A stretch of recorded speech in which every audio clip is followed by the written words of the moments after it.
Voilà, alors notre premier invité, lui c'est un homme de Dieu. Nous vous avions annoncé dès l'entame de l'émission que nous aurons le pasteur Bravo Yoka. Il est avec nous pour parler de l'éveil patriotique, pour parler de la situation des églises par rapport à la situation dans l'Est de la RDC. Vous le savez bien, une situation qui demeure préoccupante. La situation sécuritaire est de plus en plus précaire dans cette partie. Pasteur, bienvenue. Merci. Vous portez bien ce matin? Dieu nous soutient, merci. C'est le plus important. Alors, les évêques vous ont dévancé. Ils sont allés plus loin, les évêques catholiques. Et aussi les pasteurs de l'ECC. Ils ont consulté presque les chefs d'État. Ils ont consulté les présidents rwandais, ougandais, angolais, kenyans, Brazzavillois. Ils ont consulté presque l'ensemble de la classe politique, alors que l'église des réveils est à la traîne. Non, l'église des réveils n'est pas à la traîne. Une question a été posée à Monseigneur Cholet pour savoir comment est-ce qu'ils font pour avoir de l'argent pour qu'ils puissent prendre les avions et se déplacer. Comment est-ce qu'ils font pour obtenir qu'ils entrent dans le pays où il faut demander des visas et qu'ils le font facilement. Hein? Ils ne peuvent pas répondre directement. Parce que ici, dans notre pays, quand il y a des choses qui se passent, les gens ne se posent pas la question sur le pourquoi, comment, hein, combien, qui, et quoi et tout ça. Moi, ces questions-là, j'ai des réponses. La réponse, c'est que nous nous retrouvons avec l'Église catholique qui continue avec sa vision de l'Église de l'État, l'Église coloniale. L'Église catholique, tels qu'ils sont là, ils ne vivent pas avec les lois de la République démocratique du Congo. Ils sont dans les lois de l'État du Vatican. L'Église catholique, qu'on le veuille ou non, dans ce pays ici, c'est un État dans un État. Alors ça veut dire quoi? Tout ce qu'elle fait, ça ne peut pas... Ils ne sont pas une église. Parce que... Ils ne sont pas une église? Non. Alors, ils sont un parti politique qui a un nom. Église catholique, un parti politique? Oui, je vais expliquer. Pasteur. Je l'ai dit lors des États généraux. Les gens ont crié comme vous criez là, les magistrats et tout le monde. Le ministre d'État était là. Mais c'est pas qu'ils sont très bien organisés. Ils ne sont pas très bien organisés parce que c'est lui qui leur a donné ces statuts-là. C'est pas eux. C'est qui? C'était le Premier ministre Sama Lukonde qui a signé les décrets pour que l'Église catholique ne soit plus asbel confessionnelle. Qu'elle soit comment? Ils sont une histoire qui n'a pas de nom. Comment ça? Oui, parce que dans l'accord cadre qu'ils ont signé, c'est bien dit dans l'article 6 que quand ce décret-là aura été enregistré, on va enlever l'Église catholique de la liste des belles confessionnels. Quand je vous dis aujourd'hui, vous voyez que vous êtes journaliste, vous êtes animateur de mission, je vous dis qu'ils ne sont pas églises, vous contestez, mais moi j'ai des preuves, j'ai les documents qui montrent clairement que l'Église catholique a été déjà enlevée de la liste des asbel confessionnels. Alors elle est qui? Il faut qu'ils définissent. Vous pouvez appeler Cholet, et je vais vous donner l'accord cadre. Il n'y a pas de statut juridique pour l'Église. J'ai dit qu'ils sont une histoire qui n'a pas de nom.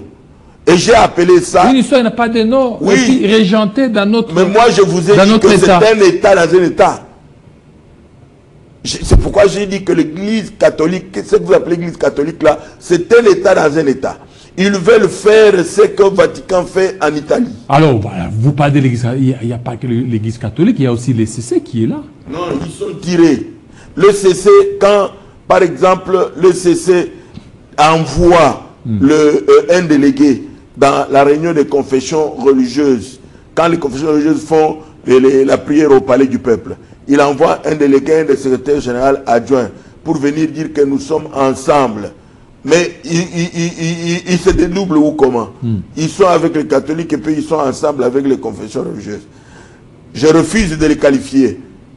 Je n'avais pas accepté. D'abord, quand ils sont venus en disant nous venons pour donner le message de l'ECC. Nous sommes ensemble avec les confessions religieuses. Mais dans l'entretemps, ils sont ensemble avec l'Église catholique. Ça veut dire quoi? Vous savez que les catholiques et les protestants, il faudrait qu'ils puissent bien se définir. Ils n'ont jamais fini de bien se définir. Mais tout ça, ce n'est pas le positionnement qu'occupent ces deux confessions religieuses par rapport aux églises des réveils. Parce qu'elles sont de plus en plus crédibles.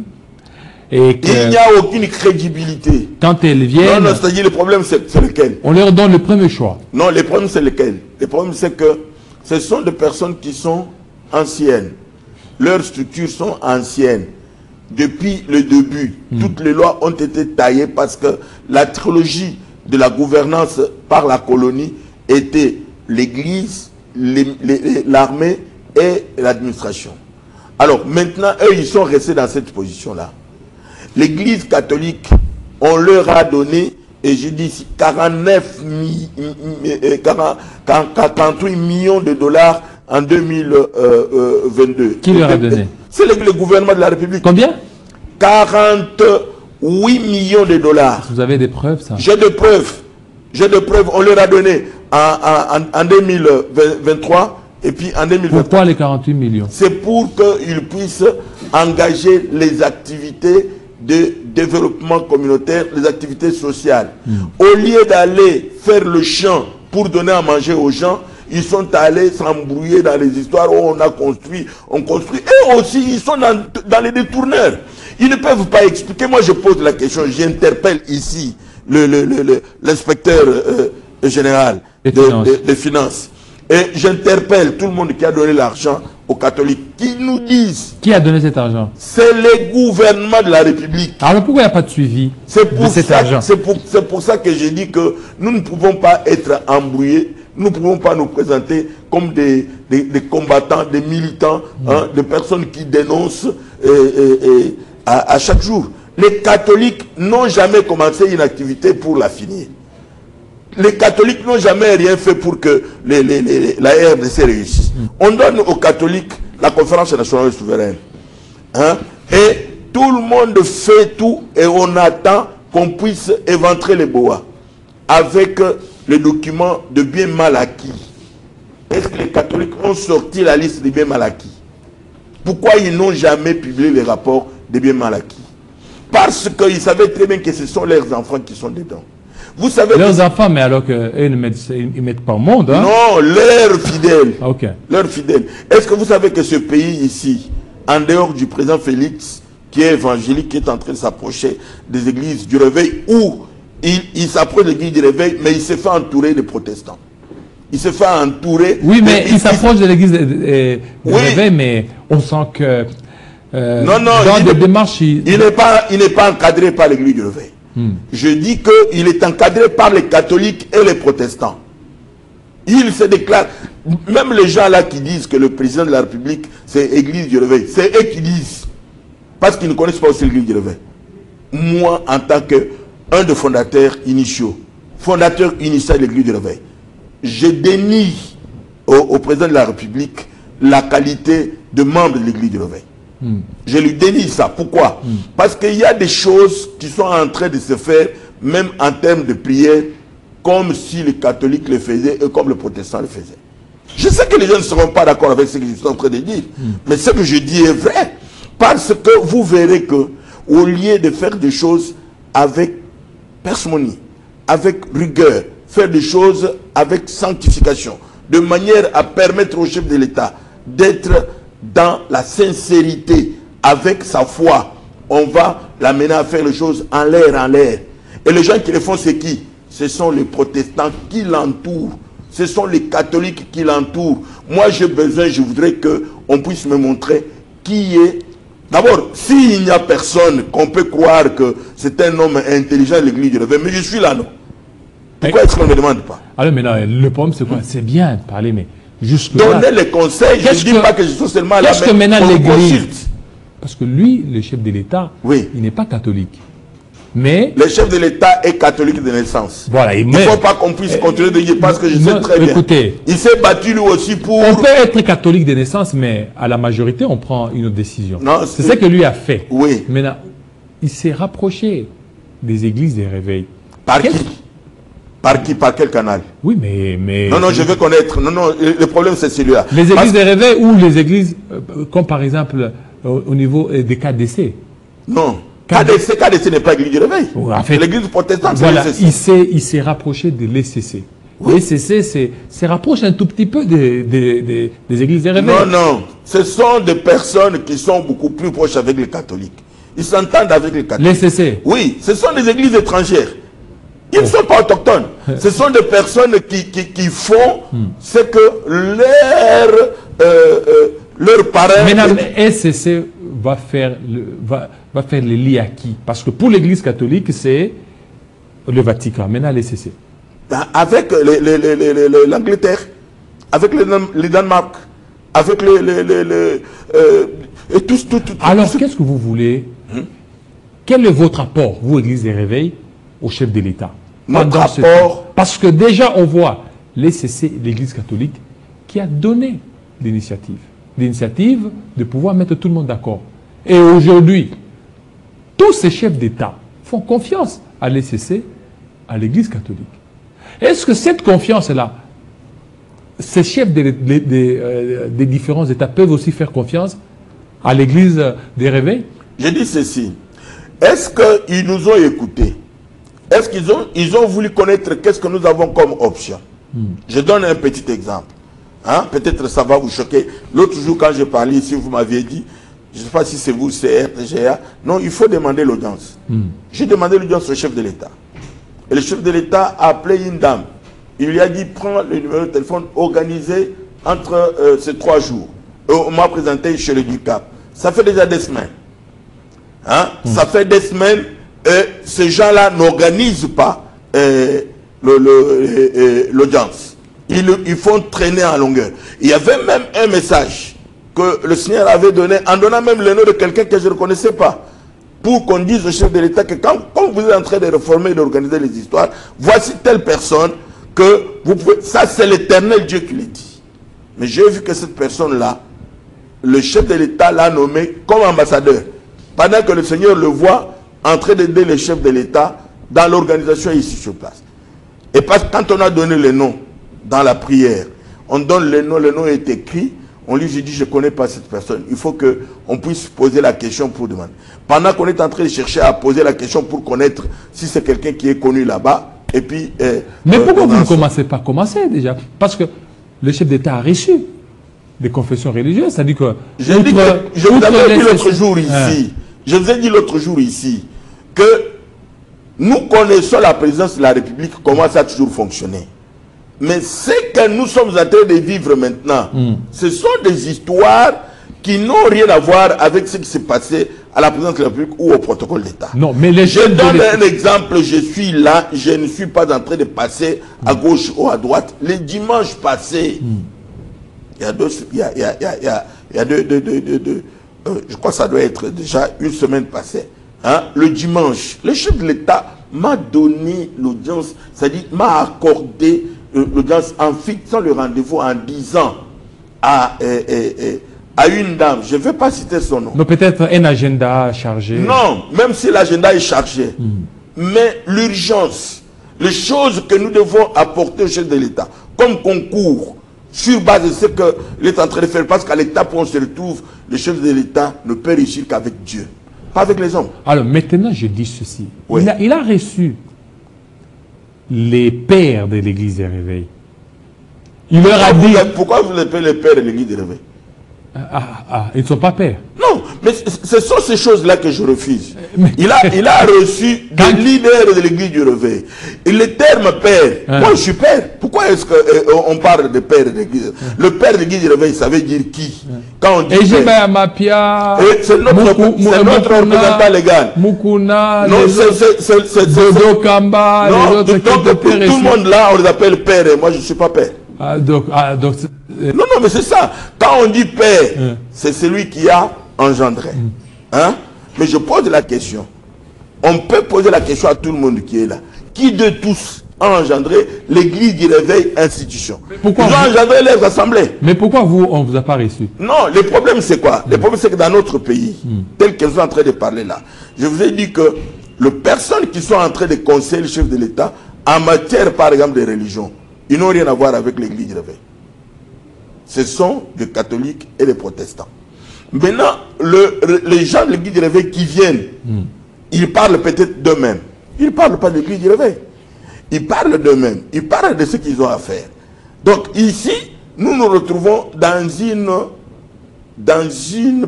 un piège où l'ennemi piège les gens pour qu'on dise que l'église ne représente rien. L'église ne peut rien faire. Mais maintenant, l'église a été reçue. Certains leaders de l'église des réveils, le chef d'État leur a dit qu'ils louaient leur initiative, ils peuvent commencer. Comme il avait reçu la Cinco a commencé. Et alors, l'église des réveils, on a vu, elle est allée voir Fayou, et puis... Ce n'est pas l'église du réveil. Et puis ça s'est limité. Là. Non, non, le malheur, c'est quoi? Mais allez-y aussi voir les chefs de l'État, des différents pays. Voici le malheur.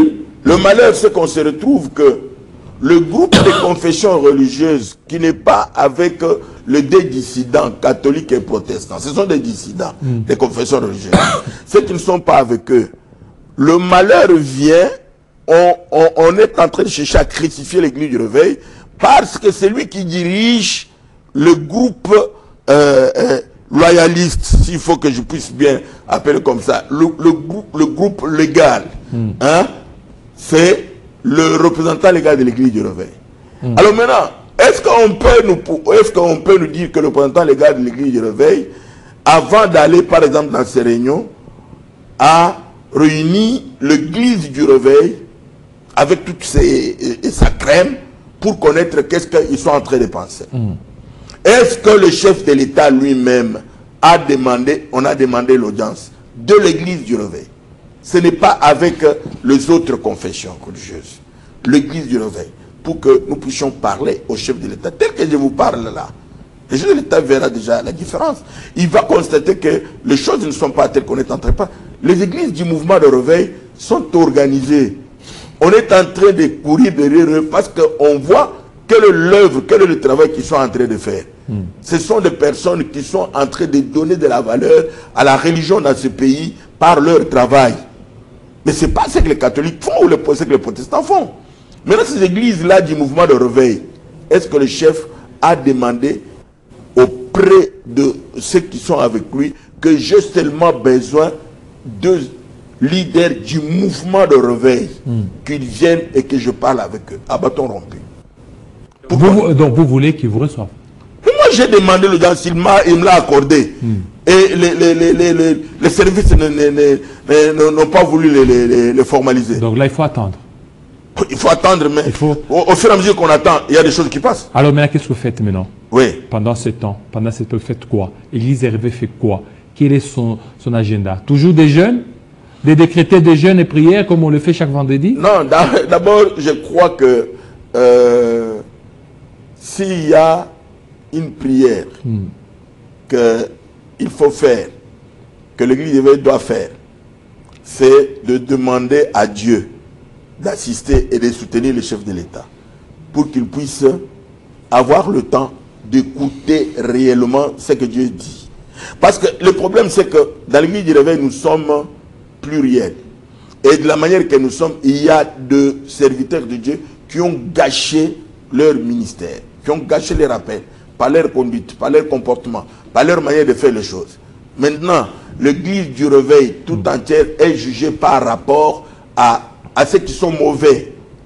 Mais ces mêmes histoires se sont passées chez les catholiques. Ces mêmes histoires sont passées chez les protestants. Mais on ne les juge pas comme ça. Mais moi je comprends sur le plan de la Bible que si par exemple on est en train de nous juger durement, c'est parce que nous devrions être bons. Et que comme il y a des mauvais fruits qui peuvent vous faire pourrir tous les fruits, c'est comme ça que nous présentons comme pourris. Mais la réalité c'est quoi? C'est que notre pays a un problème. Le problème, c'est lequel?